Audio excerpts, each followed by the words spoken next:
The Prime Minister set to let the premiers know his plan for combating President-elect Trump's planned 25% tariffs, and all indicators point towards major spending on border security.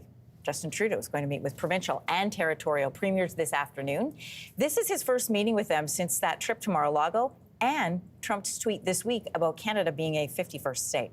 So for a closer look at this latest Team Canada briefing, let's bring in Laurie Turnbull. She's the Associate Professor of Political Science at Dalhousie University. Laurie, good morning. There's reporting the spending could be as high as $1 billion. What do we know, or what indicators do we have about this plan so far? Okay, so it sounds like the money is going to be mostly about trying to increase the security at the border through things like more officials, more helicopters, more drones. So, you know, the increasing a kind of physical presence. And the money hasn't been approved yet. I don't think we know a whole lot more than that in terms of what the details are. They might be doing some things to tighten up some issues with immigration policy. But for the most part, I think it's going to be this kind of physical beefing up the people, the drones, the helicopters at the border to get, to give Trump some assurance that we're taking steps to make things more secure. Do you anticipate any additional changes to the Safe Third Country Agreement? I know that's been talked about. Apparently, that's one of the possibilities that is on the table, and that's something that the Bloc Québécois, I think, had been pushing for anyway. And so, you know, some of these things are going to be perhaps things that Canada was thinking about doing anyway, just to make sure that, you know, and that part of it, I think, is when people are, you know, you come to Canada, you're from the U.S., you're here for, I think, 10 or 14 days, then you're able to make some kind of case for asylum. And now I think if they go through with these changes, we would have the power to turn the person back. And so things like that might help to go some of this way to assure Trump that the border is tighter.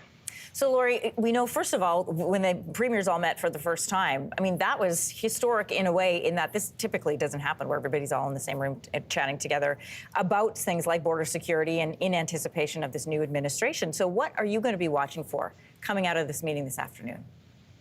Well, there have been questions about, is there a Team Canada here? Are people really on side with Trudeau? How much are the premiers going to use this as an opportunity to push on Trudeau for things, you know, like their management of the immigration system, their management of the border? You know, so it's not that everybody is necessarily on the same page with Trudeau. We've heard Danielle Smith, for example, the Premier of Alberta, be pretty vocal.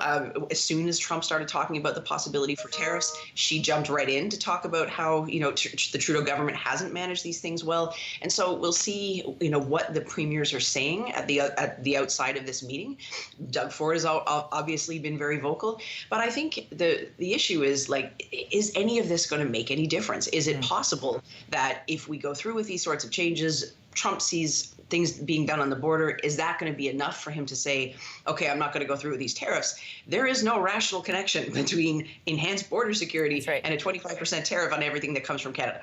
So really, everybody's really sort of playing by his rules, and it is a bit of a guessing game. I just want to go one layer deeper on this and pick up on something you touched on, which is the trust of the Prime Minister by the premiers. He has asked for a Team Canada approach, and we know we've seen various meetings with either J.D. Vance or, you know, Premier Ford going on Fox News. Everybody's sort of making their case. But this comes down to trust. Do they trust the Prime Minister's plan in order to have a united front to bring forward to President-elect Donald Trump? Oh, I don't think so. I think Trudeau is probably the least popular politician in the country right now. And so he's not in the best situation politically to be going and being the captain of Team Canada, right? Like, because people don't necessarily want to be on Team Trudeau. And all the while, Pierre Poilievre and the Conservatives are wanting to say, look, this is not the way, you know, he's not the right person to handle this. There's some people on the Conservative side saying, let's just have an election right now, because Poilievre actually would be somebody who has the support of more premiers, and there'd be a more united front around him, which perhaps would enhance his capacity again to negotiate with Trump and get this solved.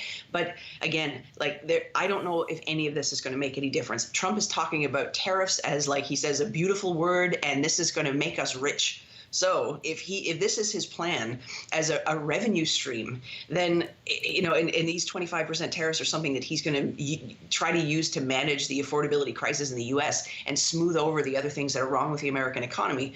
There's nothing we're going to be able to do with the border to be able to stop him from doing that if that's really at the heart of this. Also, Laurie, I want to get your take on this it's not really a tweet, but this posting by Donald Trump on Truth Social yesterday came out. It was a pleasure to have dinner the other night with Governor Justin Trudeau of the great state of Canada. I look forward to seeing the governor again soon so we continue our in-depth talks on tariffs and trade, the results of which will be truly spectacular for all, DJT.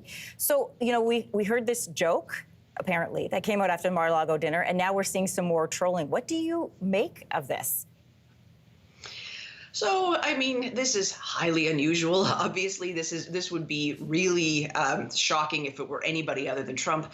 But this is a kind of mocking, like, yeah, I guess it's a joke, but it's sort of a power thing, right? Where he's trying to push on Trudeau and take some kind of joke around the fact that he's the prime minister of a country, and he's trying to again push on this thing about maybe Canada will become the 51st state.